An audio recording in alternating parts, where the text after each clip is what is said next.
There are two paths one can take when studying our world and its history. Path one is what I would call the surface path, filled with knowledge that is in textbooks, encyclopedias, internet sources, formal education, and higher education, just to name a few. Path two is more obscure. It is what I would call the hidden path.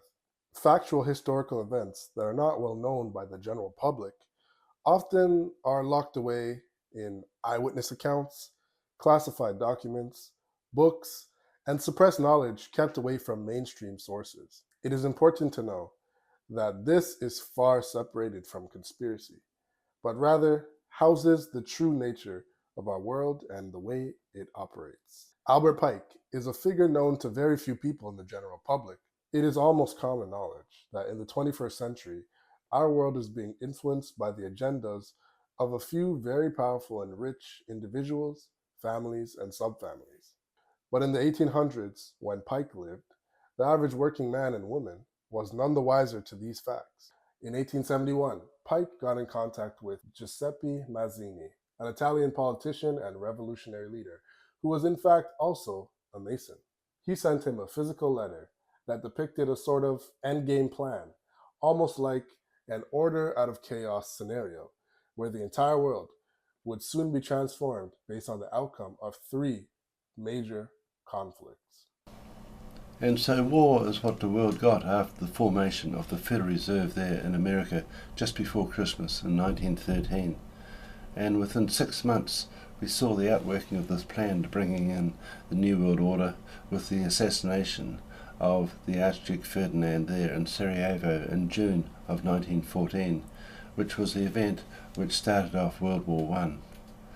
And this was all according to a plan that was laid out in the previous century by a man called Albert Pike with the help of 3 other leading Freemasons. In Rome and Italy, where Mussolini came out of from a lodge there in Italy at the time of the Second World War, and likewise Otto von Bismarck, the leader of the Prussian Parliament and also the man who was most responsible for setting up the Second Reich in Germany, the First Reich being the Holy Roman Empire and the Third Reich being Adolf Hitler, who came up out of that lodge in Germany, and also Lord Henry Palmerston, who was a Knight of the Order of the Garter and the leading Freemason in England at the time, was also part of this Palladian Rite. And so he was the Prime Minister of England at the time of the Opium Wars in China, and also was Queen Victoria's Foreign Secretary. And so these are the men that set up this Palladian Rite that took over all the Western lodges from that time on. And we know, for example, that Albert Pike wrote a letter to Giuseppe Mazzini in August of 1871, and this is what he said about 3 world wars. The First World War must be brought about in order to permit the Illuminati to overthrow the power of the Tsars in Russia and of making that country a fortress of atheistic communism. The divergences caused by the agentur, that is the agents of the Illuminati, between the British and Germanic empires would be used to foment this war. At the end of the war, communism will be built and used in order to destroy the other governments and in order to weaken the religions. And so here we see the outworking of the First World War was in fact the overtaking of the Tsar of Russia, and he was deposed and executed, and communism was established, and Russia became a fortress of atheistic communism. And this was financed by the bankers there in Wall Street. For example, we know that Jacob Schiff boasted on his deathbed that he gave $20 million in gold to the Russian Revolution. And so the Jews from Wall Street were financing the Jews in Russia, who were the Red Army, fighting the White Army, the native white people.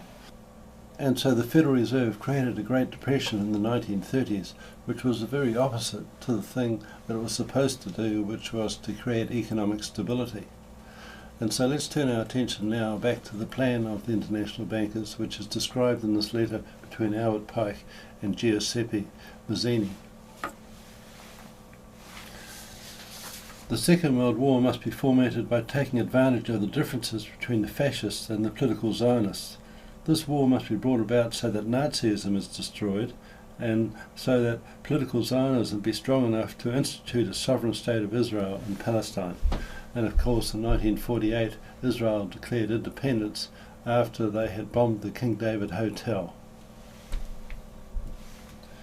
During the Second World War, international communism must be strong enough in order to balance Christendom, which would then be restrained and held in check until the time that we would need it for the final social cataclysm.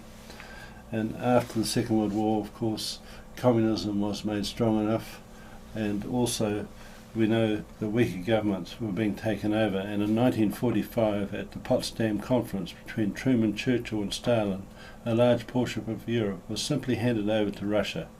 And on the other side of the world, the aftermath of the war with Japan helped to sweep the tide of communism into China. The Third World War must be fomented by taking advantage of the differences caused by the agentur of the Illuminati between the political Zionists and the leaders of the Islamic world. The war must be conducted in such a way that Islam and political Zionism mutually destroy each other. Meanwhile, the other nations, once more divided on this issue, will be constrained to fight to the point of complete physical, moral, spiritual and economic exhaustion. We shall unleash the nihilists and the atheists, and we shall provoke a formidable social cataclysm which in all its horror will show clearly to the nations the effect of absolute atheism, that is, the origin of savagery and of the most bloody turmoil.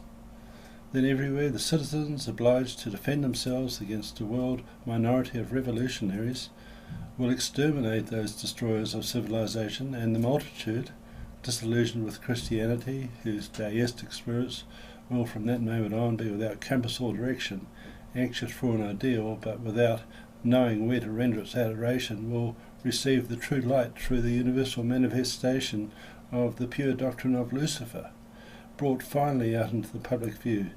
This manifestation will result from the general reactionary movement which will follow the destruction of Christianity and atheism, both conquered and exterminated at the same time. After 1945, we know that Nazi Germany lost the war, and Israel, after almost 2,000 years, became a nation once again, in the same area where God originally promised to Moses in the Bible. At this time, the old world order, things like monarchies, the Catholic Church, limited access to information for the general public, and so on and so forth. These ways of life and organizations began to lose their power, and the New World Order, which was founded on the principles of the Renaissance Reformation, freedom of speech, nuclear disarmament, globalism, and an entirely more unified world, where the government was meant to serve the people, and there was no one ruling class over the entire land of a nation. But these notions, as great as they are for the future of humanity, were all calculated because the old world order's leaders were still the ruling class, but just behind the scenes now.